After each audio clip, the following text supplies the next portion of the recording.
Hello, welcome back to Honest Information for Powerful Lives.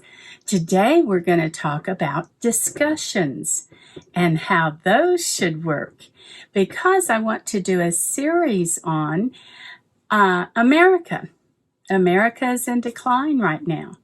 And how can we fix that? Can we fix that? Well, the series I want to do is We the People Choose to Make America Better. We can do that, you know. Politicians can't.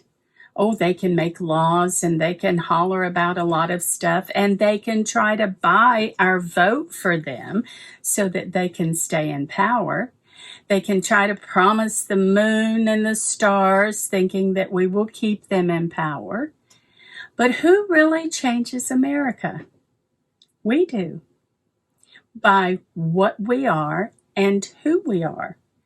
Abraham Maslow was a great psychologist and social philosopher, and I'll be telling you some about his book later on. But for now, what he says, if you want a better community, if you want a better country, if you want a better life or a better world or a better group or a better society, whatever you want, it must start with the better person. So in this series about how to help America, we need to decide, what do we want to be? How are we going to react? What can we do to cause change? We the people choose to make America better. Well, today's lesson is about discussions, because you can't get anything done if you're fighting about the discussion itself and not the problem. So as we progress in this series, all of us have to learn how to sit quietly and listen to a different opinion, how to converse with other people to check ourselves. Am I right? I hope I'm right. I think I'm right. I've researched it. I know what I see. I know what's coming down the pike. Am I right on how to respond to all this? Well, the way you do that is you research, but you also discuss with other people. Because you know what other people are great at doing? They're great at finding your holes. They're great at finding out where you have left a big space that you haven't covered.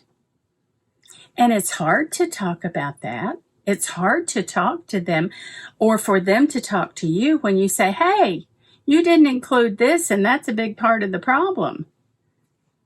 Because then you go, oh, wait a minute. Oh, no, they're attacking me. No, they're not attacking you. If we're all working together, we will have discussions about your viewpoints, my viewpoints, how we can bring them together, how I can help you see where you're missing something. You can help me see where I'm missing something.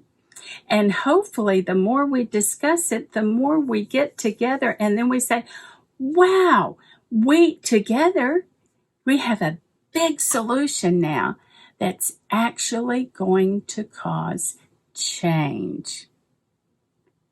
And wouldn't that be great? Because America needs that. So it begins with you taking a deep breath. And when somebody says to you, but the world's going to end in 30 days and here's why, you can just smile and say, I'm sorry, I don't believe that, and here's why. And then the other person says, well, you're going to be one of the ones that dies, or I'm going to have to force you to do it my way so we won't die. No forcing. Convince me.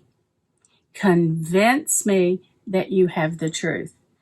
And the biggest problem is we don't have enough of those discussions. And the person who's got big spaces in what they're trying to prove to you, they're not willing to go back and reevaluate those spaces. and find out, oh, maybe I am wrong, or maybe I am right, or, well, I see your point, but I just view this in a different way and I'm not ready to change my points yet. Okay, well, let's back up. Let's go apart, take some time apart, and then come back and start the discussion again. You know, you never really change someone's mind by being a spoiled brat, by pitching a temper tantrum, by saying, I'm going to make you do this or that. It's kind of like the story of the little boy who had to go to mom's meeting at school, and she sits him down in a chair and she says, now, Johnny, you sit here and you be very quiet. I have to go over here and talk to this person, and then when the meeting starts, I'll come sit with you. Well, there was food on a table, and it was in a nice big area in the school, and he had plenty of room to run around. So she goes over to talk to somebody, and then she hears something crash because Johnny's been running over there. And she goes and she gets him and she sits him down in that chair again, and she says, Johnny, you sit here and you be quiet. She goes back to what she's doing. Well, Johnny's totally bored. So he gets out of the chair and he climbs under the table, and you hear bump, bump, bump where he's running into things, and glasses are shaking and things are shaking on the table. She goes over and she grabs him and she sits him down in the chair harder this time. Johnny, you sit here. And she goes to leave to finish her talk, and he goes over with a wet finger and he's tasting everything on the table, and she catches him out of the corner of her eye and she runs and she grabs him, and this time she drops him in the chair. You get out of that chair again. You dare stand up again, and I am going to punish you so bad. And little Johnny crosses his arms and he says, I may be sitting down on the outside, but I'm standing up on the inside. And that's what happens when you try to force somebody to think your way. It's not going to happen. And that's why America is getting so polarized and out to the wazoo, because this group over here doesn't want to talk to this group over here. This group has an idea and they say, I'm going to force you to accept this idea. No, you're not. I may not say that I am against you because I don't want you to get mad at me. But on the inside, I don't believe you. And I walk away rolling my eyes and grinning because I don't believe you. You haven't proved your point. We have to be able to prove that we're right in the way to go. And it's only with proof that other people accept what we say. I remember not too long ago talking to a young mother about something she was doing, and I brought up the holes in her philosophy. And I said, I'm sorry, I just don't believe your way will work. And I remember her looking at me and say, well, you're probably right, but I don't care. I just feel better to do it my way. Okay, not much I can do about that. And only time will tell. If it works out great for her, terrific. If it works out that she's believed a lie and she has problems because of it, she's going to have to deal with that. So, as we go forward, let's have discussions about we the people choose to make America better.